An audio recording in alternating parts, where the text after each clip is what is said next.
Give me a chorizo breakfast burrito and I'm good. Okay. That's legit. I had a breakfast burrito this morning as well. Yeah, absolutely. Nice. Takes care of you for a while. Yeah, totally. Yesterday was BYU Alumni Day after the last spring practice. I believe you were there. What was that experience like as all the alumni come back and get to hang out at BYU again? It was fantastic. Just being around the team again is always fun. And, Bronco did a nice job of starting that tradition and kind of, Kalani's continuing it. And it's a different feel now, though, with the different coaching staff, because a lot of these guys are former players and guys that I played with and knew. And man, it was just great to be there.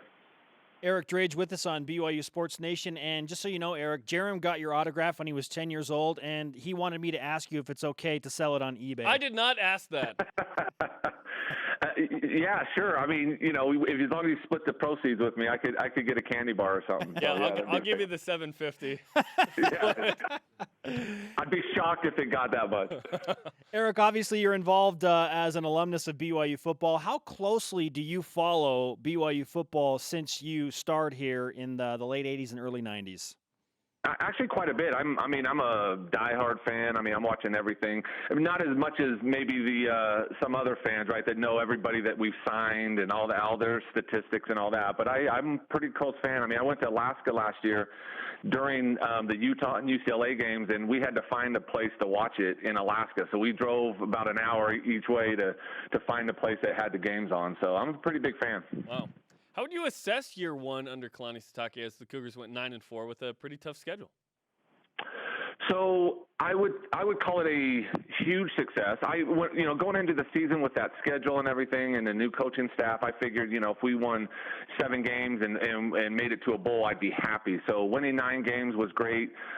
Being in every game and having a chance to win every game was also a big plus. It would have been nice to win a couple of those close ones, but what a great job by that staff and those players with that schedule. So I would call it a huge success. After a 9-4 season in year one, what are your expectations for BYU in year two under Coach Sitake and his staff?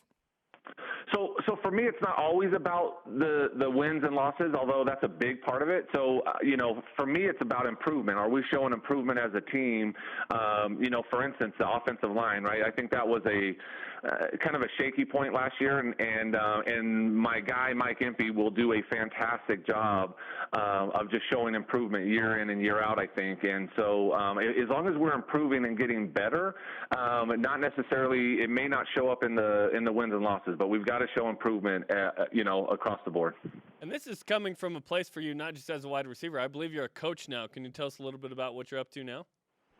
Sure, yeah. So I coach a semi-pro team, the Wasatch Revolution, and it's a spring league, and so we're starting that next week in St. George is our first game. So, been doing that for about 12 years now, and we've won the championship the last 3. So we're going for the 4-peat this year. Congratulations on that, and with your coach's cap on, BYU, doesn't bring a lot of experience back in the wide receiver group where you excelled as a member of the Cougar football team. What kind of concern does that bring to you, knowing that there's just not a ton coming back in terms of on-field catches and experience? Yeah, that is a concern, and I've actually become pretty close with Ben Cahoon, and I really enjoyed talking to him and kind of picking his brain a little bit, and he doesn't seem too worried. He feels like they've got a lot of talent. Watching yesterday at practice, I felt like they have a lot of talent. That Talon Shumway kid is a absolute beast, and I think he's going to be great. So I think they've got a lot of talent there, a lot of athleticism, but the actual game experience is lacking. And so, yeah, that's probably the area that we're all waiting to see what happens, right? I look at the numbers, and of the guys returning, and Moroni Laulu-Pututau is a tight end, so his numbers don't count in the wide receivers, right? 44 catches, 442 receiving yards, and 1 touchdown. I look at those numbers, and I go, that should have been from one guy, right? But what's more important as you look at the group? A good quarterback with decent receivers or good receivers with a decent quarterback? So I've been around teams with both. I mean, when I played with Ty, we had a great quarterback and very average receivers, and and then I've been with teams where we had just so quarterbacks, and I don't mean that as a negative. I mean, I'll use an example. I don't think Ryan Hancock was a great quarterback. I think he was a good quarterback, decent quarterback. But what he would do is he would throw the ball up and give us a chance to make plays, and we had some receivers that made some plays. So I think you can have success both ways. And I think this year, I think Tanner's. I think the ceiling is just so high for him, and so I have a lot of expectations for him, and I think they're going to be okay. But I don't know. That's kind of the sitting on the fence answer. Sorry. Hey, that's okay. You're allowed to do that because you're one of two guys that has 2,000-yard seasons in receiving. So you've earned that right. All those years ago, Eric, why did you choose BYU as your destination to play football and go to school? Okay, can I give you guys a little advice real quick? Sure. When you have a guest on and you say all those years ago, you make them feel really old. So actually, the number one reason was because of Lavelle Edwards and the offense, right? I mean, I was a receiver. I wanted to catch passes, and I didn't even know about Ty Detmer. I didn't know about. I wasn't a big BYU guy per se, but I wanted to go somewhere where I could catch a lot of passes, and I had a couple schools. Arizona wanted me to walk on, and all they did was run the ball, and so I'm like, well, no, I'm going to go somewhere where I can make plays, and so that was the number one reason was the offense of BYU. And had you known about Ty, maybe you wouldn't have come here. You're like, what, a 5'10", like 175 guy? With a pop gun arm. What are some of your favorite Ty Detmer memories now that he's back at BYU? Year 2 as the OC here.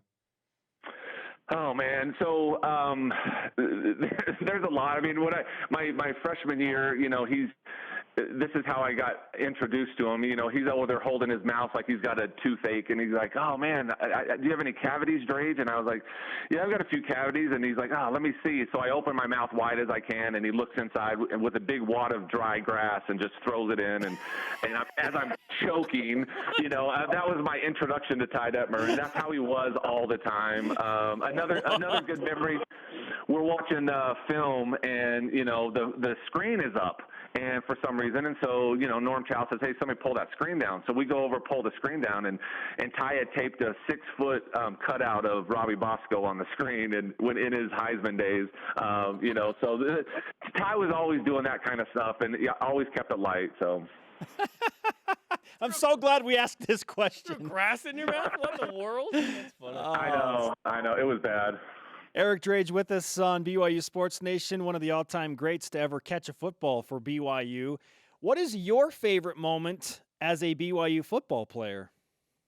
Man, so I had a lot of good memories, but probably my favorite is we're playing Utah at home, and we were kind of backed up, and Ty's the quarterback, and we're on the 3-yard line, and Norm Chow calls a dash route, which is the quarterback drops straight back and then sprints out. So to call that from the 3-yard line is unheard of because it takes a little time to develop. And Ty rolls out, and I ran a corner route, and Ty dropped a dime on me, and the safety tries to undercut it, and he misses. So I turn up the sideline, and I see McBride right there as I'm running past him, and there's no way I'm going to score, right? 97 yards, and I'm a slow white guy. I'm getting caught. And I keep looking over my shoulder, and nobody's gaining on me. So to score that and then ask for oxygen after that was probably my favorite. That elevation will get you. That is fantastic stuff. Eric, it's great to talk to you. We appreciate the time. I promise never to drop the phrase all those years ago on you or any other guest. Oh, you'll drop it on someone else later. Don't worry. You can drop it on someone else. Just don't do it on me, and I'll appreciate that. It's not you. Okay.